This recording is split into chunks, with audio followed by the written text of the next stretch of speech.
Hi, sweeties. How are you doing? Welcome to Naya Sim. Thank you so much for the support. Hope you all are doing great. Seeing why people talk to themselves about how they get so much hate, talking about racism among themselves, also tells you how they also react when Black people tell them how they feel about them or the racism that comes from them to my own community. Yeah, they don't like it, even when their own tells them they don't like it. They don't like to hear it. And there is actually a Black boy who was talking about racism. A white woman saw that video and she was like, oh, I wish I can contact him. I wish I can speak to him to tell him that he is so young. He is 15 years. He is so young to know so much about racism. He has experienced it. As small as he is, 15 years, he is 18. As young as he has experienced it. For him to be talking about it fully tells you that you all have also dished your soup to him. You think he doesn't know what he is saying, or you want us to look like we are hallucinating? No, we are not hallucinating. It is Black people's experience. You all know how you do it. And then in the end, you all fight back on reverse racism. And each time I ask you people, what is reverse racism? And then I get to hear things like Black privilege. Let's get into this video.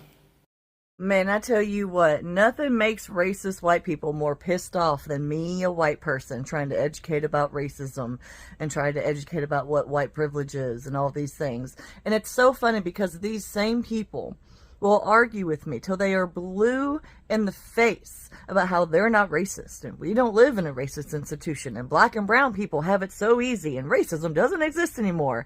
But then they will turn around and say the most racist, ignorant, vile shit you've ever heard in your life. The disconnect is amazing. And this is why I make content like this, because it's so important. Because we do live in a racist institution, and we are all raised in racism as white people. This is simply a fact. And the crazy part about it is every one of us knows this. Even the ones who will sit there and fight with me to the death about it and act like it doesn't exist. Y'all know white people are racist. Y'all know about the casual racism, the casual microaggressions that we are raised in, no matter where we live in this United States of America. And this is why I will never stop. I will never stop trying to educate as a white person about racism and how we need to learn. We need to evolve. We need to do better. It's almost as if they feel like admitting to a racist institution or admitting to racism makes them this evil, terrible person. And so they would rather double down than to grow and be a good person. And that's so bad, because all that says to me is that you have a small mind and a cowardly soul. And I wish better for you than that, truly, because everything in your life will get better when you stop being so ignorant. A lot of people stay racist because it is easier for some to be able to double down in the ignorance that they are used to rather than go through the discomfort that growth requires of us. Growth requires bravery and admitting that we have been wrong or ignorant about something and that we're trying to learn and do and be better. But unfortunately, growth is scary, and a lot of people would rather, as I said, double down in the comfort of their ignorance. You could not be more right. This is why so many people choose to stay racist or ignorant about something, because in order to grow as a person, in order to heal and learn how to do and be better, you must first look in the mirror and be truthful with how you've been messing up. And that's really scary and hard. So a lot of people would rather double down because it's a lot more comfortable for them to remain ignorant, unfortunately, which really just ends up working against them. They become their own worst enemy by refusing their own growth out of fear. I don't think white people understand why Black people are so easily angered and triggered. Like, when I said if white people were an oppressed minority, I did not mean in this sense of like overnight you just wake up and the tides have turned and you're oppressed in this like abstract sense that you don't even really understand. I mean, complete parallel universe. Full range of experience flipped and full range of emotions about it as a result. I feel like from a white person's perspective, the anger and anguish about racism starts at, oh, too many white people have asked to touch my hair and now I'm pissed off about it. A lot of black people's first experience with like real racism was before they were even 4 or 5 years old. And then on top of that, you have to go to school and listen to a white person tell you how they people used to own your people. On top of that, a lot of black kids don't have their fathers in the home for reasons that are tied to systematic oppression. And those kids know that before they even turn 8 years old. And I don't have a single black male friend who doesn't have a story about unfair treatment from the police before they even turn 17 years old. So these things that you see on TikTok are really just things that I think that black people are focused on because they feel like they can change them for real. Like, we can't change the fact that the top earners on this app and in the world are white, but we can make sure that those white people aren't wearing box braids. We can't change the fact that this app decided to invite a bunch of white people to a Black History Month event, but we can make those white people who went uncomfortable. It's a matter of addressing the symptom because the problem is too big, overpowering, and complex. So no offense, I'm saying this as a black person who has done a lot of work to not care. White people in the same position, there would be plenty who care.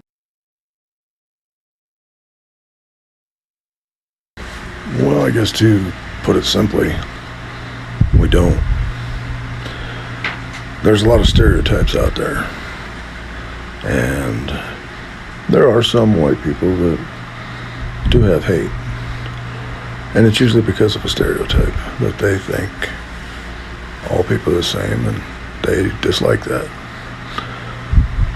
But the theory that all white people are that way is also a stereotype.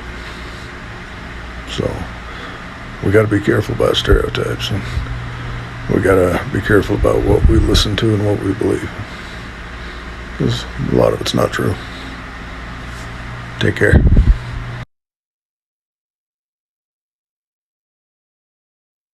Are you fucking serious with this right now? Read this, guys. Racism against black people is not taken seriously. Our own race has become so desensitized to it and jokes about it constantly, all because of the white people. Look at that fucking hashtag. Could you imagine if we used the reverse hashtag of what he just posted? But then he goes on to say, I don't hate all white people, just racist white people who act tough behind a screen, yet they the most MFs you know when you see them in real life. Now the hashtag has changed. Nah, dude, you said what you said and you meant it. And no, I'm not shaking with rage. I'm just on my vibration plate. But this is the kind of shit that people are getting away with saying. It is absolutely ridiculous. Do you really think that just because you have a small following that you can post this shit and gain a huge following for it? This is not how it's been playing out for people who post shit like this. It actually plays out the opposite for the people who try to rage bait like this. Do better. Define whiteness.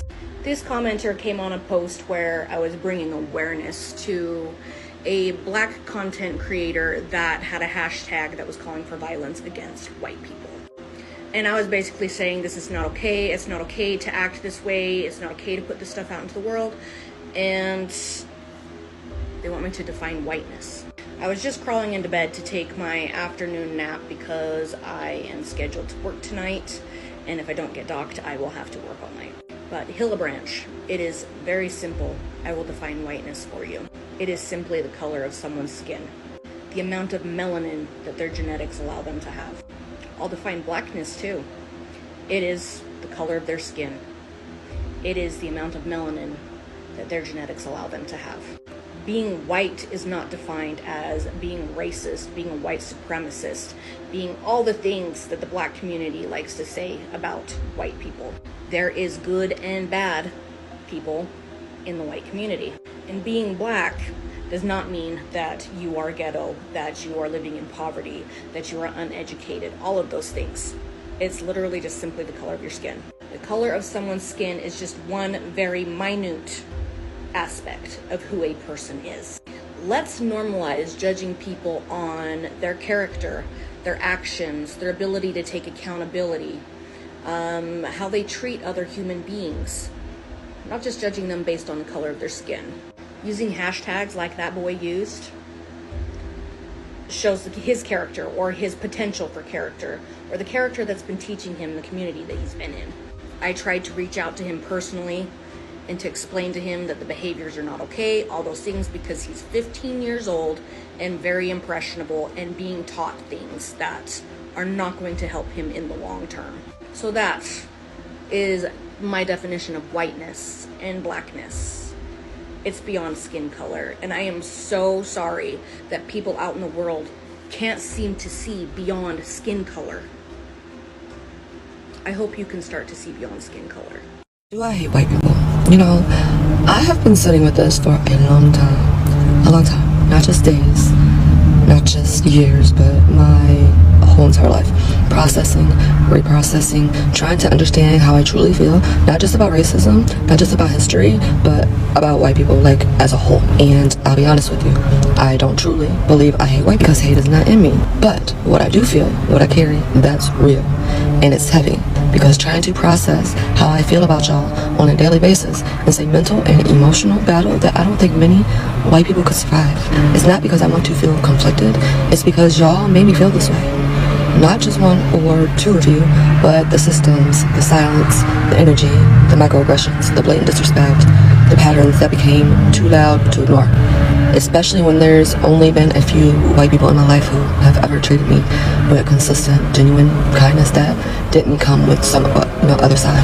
I'm talking about a few teachers when I was young, a coach or two, one friend I made when I was 7, and even with her, we grew apart at 13.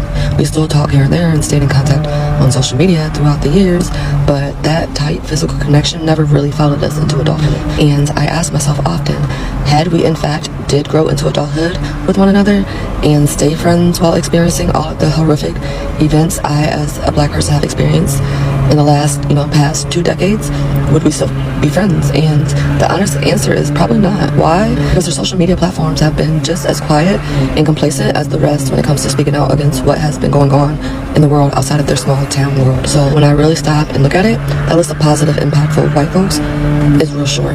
And the weight of all the negative ones, that shit stacks up. I've had white friends I've laughed with, cried with, grew up with, and now I look back and realize I was accepting a whole lot of things I shouldn't have. Racist jokes passed off as, oh, I'm just playing. Someone in their family's saying something wild, or loyalty to their bigoted boyfriends, before standing beside me. Subtle ways they reminded me I was different, and words that, I should be grateful just to be there. And I was blind to a lot of that back then, because when you don't know better, you just keep pushing forward, in the world trying to belong. But now, I see it clear as day. I see how many times I lowered my standards, softened my voice, or gave the benefit of the doubt, only to be left hurt and disappointed again. I see how much energy I spent trying to maintain friendships that were draining the life out of me. And the betrayal, some of the worst I've ever experienced, came from white people I thought had my back. And when I took all of that pain and carried it with me into my professional life, I didn't expect the workplace to feel just like another battlefield, but it did, especially in nursing, where I came in thinking I was there to help, to serve, to heal, but instead I found myself constantly navigating microaggressions and being second-guessed and having my name whispered in meetings I wasn't even in and being watched harder than anyone else in my facility. White women in particular made the work environment for me unbearable. Not all of them, but more than enough to leave scars. Their fake support, their backhanded compliments, the fear in their eyes when I walked in confident, unapologetic, focused. They saw me rise too fast, shine too bright, and their response wasn't celebration, it was sabotage.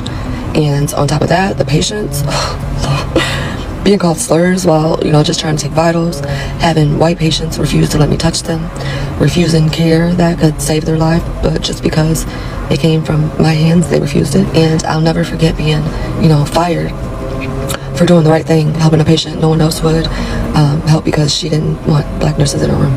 I brought witnesses, I followed the rules, I did the job. But because I went against what management told me, because I refused to let her suffer, I still got fired. Meanwhile, if I had let her, stay there, lying there untreated, that would have been on me too. So either way, I lost in that situation. And the truth is, it wasn't about that one job. That moment broke something in me because it confirmed something I always felt. That even when we do everything right, even when we go above and beyond, we're still not protected. We're still not safe. And that realization doesn't just sting, it builds resentment. It builds resistance. And when that builds up over time, it stops being about isolated events, isolated incidents, and starts becoming a full body awareness that you're moving through a world where white people are the main source of your pain. I started learning about slavery in the 2nd grade, 7 years old, flipping through history books filled with violence, seeing my people in chains, whipped, owned. And something about that ignited a fire in my chest that never went out. Maybe that thing is still burning. And I became obsessed with it. But it wasn't curiosity. It was fury. It was grief.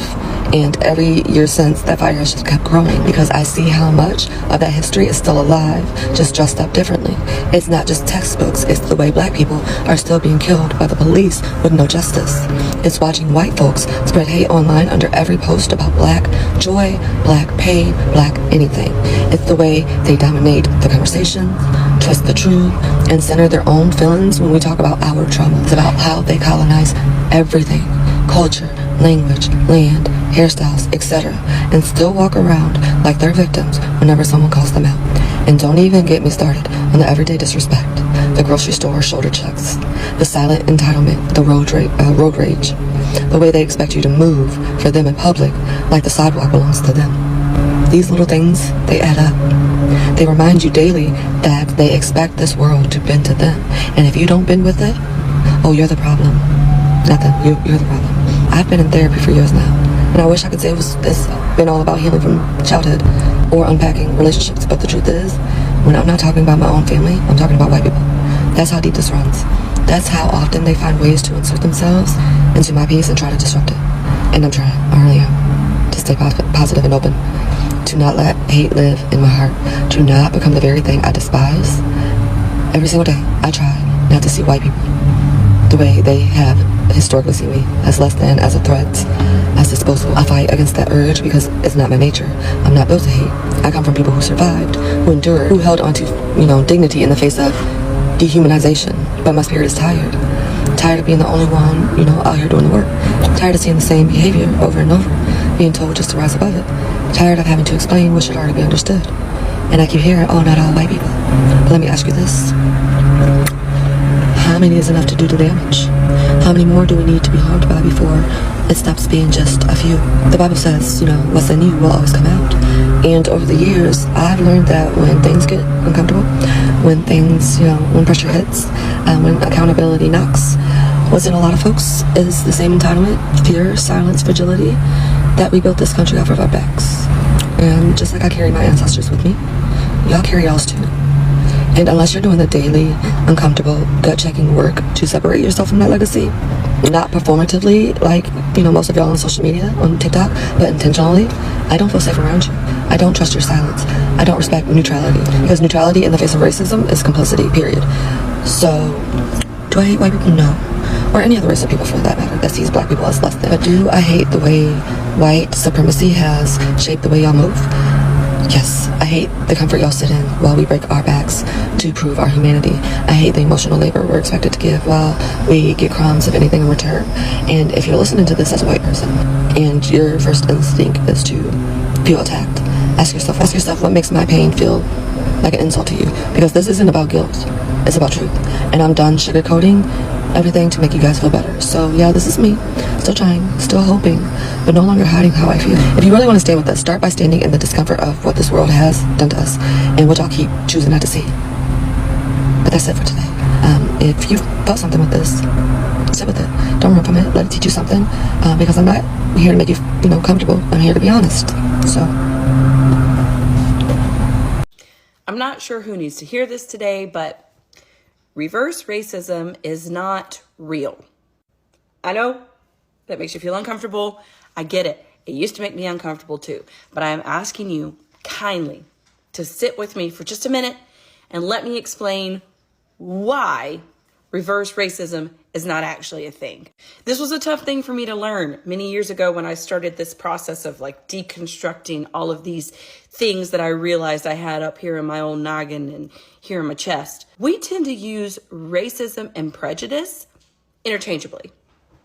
We use both words to basically talk about the same thing, but there's a difference between the two words. Racism and prejudice are not equal. They're not the same thing. You see, anyone can be prejudiced. Prejudice is the harboring of negative feelings or thoughts, often stereotypical and unwarranted and unfair, towards another group. This can be another group racially and ethnically. It could be another group in terms of socioeconomic status, sexual orientation, the way that somebody identifies, even religion, immigration status, on and on and on. Racism is specifically about race, but racism is systemic. You see, racism requires the power of society behind it. Now, when we talk about the United States of America and our history, a history that involves colonization, the fact of the matter is social power has always been on the side of white Europeans or people from a European lineage. You see, because it was white European descent individuals who had the power, they were also the people who created the systems that are still. What systems are we talking about? Honestly, all of them. All forms of government, both federal and local. Institutions such as prisons. Institutions like schools, universities. Also institutions such as places of worship, with Christianity being the dominant religion in the United States. Also, when it comes to social hierarchies, real estate, access to land and to homes, financial institutions, all of these were established upon the white Eurocentric framework. Because of this history, it means that all of the institutions within our nation are driven and built within and function because of that specific white Eurocentric paradigm. So what does all this mean? Well, basically, white people are the majority in our country, not only numerically, but also in terms of social power and the amount of social power that we wield. Now, obviously, there's stratification within white people themselves because those of a lower socioeconomic bracket are not going to have as much power to wield as someone from a higher socioeconomic bracket.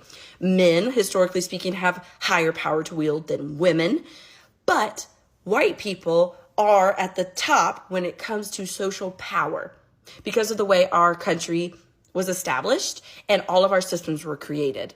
This means when white people exhibit prejudice, they have systemic and institutional power behind that prejudice, and that creates racist behavior. That creates racist paradigms. That creates systemic racism. You see, because when we wield our prejudices, there's a lot of power behind that because we basically have the backing of the society within which we live and function. Whereas when a person of color does have or exhibit any types of prejudices, it doesn't have the same type of institutional power behind it because of the history of our nation. So, fellow white people, I'm asking you, because I know this is not a comfortable conversation. The next time somebody calls you or something that a white person does out for being racist, I ask you to really, rather than immediately resort to argument about why it's not racist and justification for what was done, maybe sit with that for a minute. Sit with it and understand that racist actions are not always purposeful. You don't have to be trying to be racist to be racist. In fact, it's actually quite easy to participate in behaviors that are racist without having any idea that you have.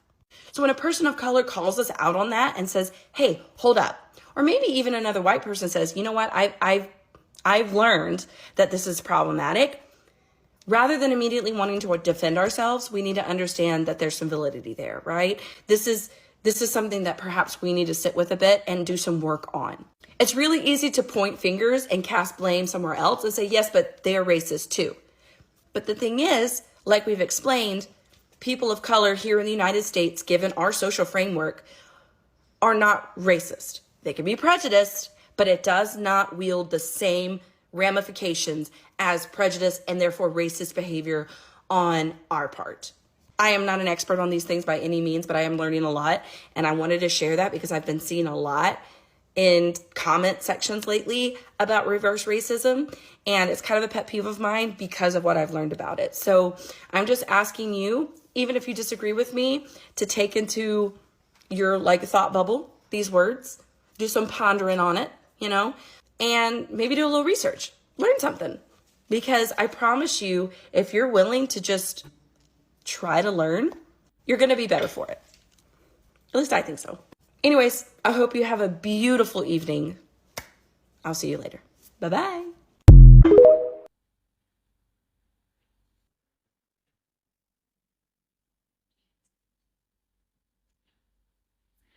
This is all I got from this video, and I am going to start with this. For you, according to the woman, she said the boy is 15 years, and for a 15-year-old black boy to say something about racism, it means he has experienced something. So you're trying to defend BS that it's your problem, right? So let me get into the video. Now, the truth about whiteness is that you and I know that being white has really made you people think that it's all about your world, And also, I love the fact that white people are now trying to talk to themselves about racism because black people can't do all the job for you.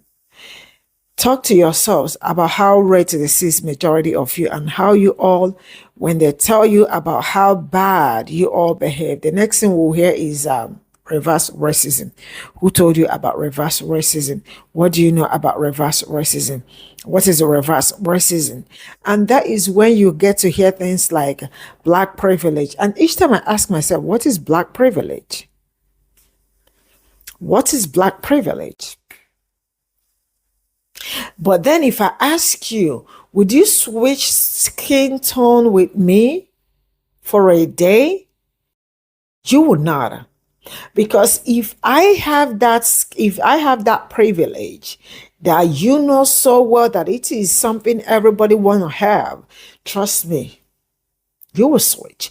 But each time they ask you, would you switch with a black person? They will say no. I remember seeing a video of a black man going around asking white people, would you switch your hair to black hair? Like natural black hair, afro. They said no, they can't. They asked him, why not? They say, because I love my long hair. Of course they love it. And the other one was like, oh, I don't think it will fit me. And the other one was like, I love to be white. This is good enough for everybody to understand that white people knew how badly behaved they are. Sometimes they just want to press themselves, because not me that they are trying to let me know that you don't understand it, that they have melanin, you know how they tell that she said that we have melanin too. Black people have melanin too. We see you. Melanated. We see you. The truth is that so far, I love how black people are navigating through everything.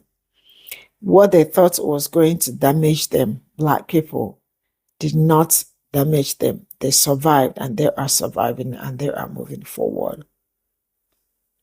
Because if I step foot today and ask, maybe in United States, and ask younger generations, I am not going to ask older generation, younger generations, about their experience with racism, they will have tons of police cases to talk about. Probably they are just walking on the road. Maybe they were just seated talking as young kids do and all that. They will have tons of stories to talk about, their experiences. Our black people experience are not your experience. So when you don't know what to say, just shut up. Just shut up. Bye for now.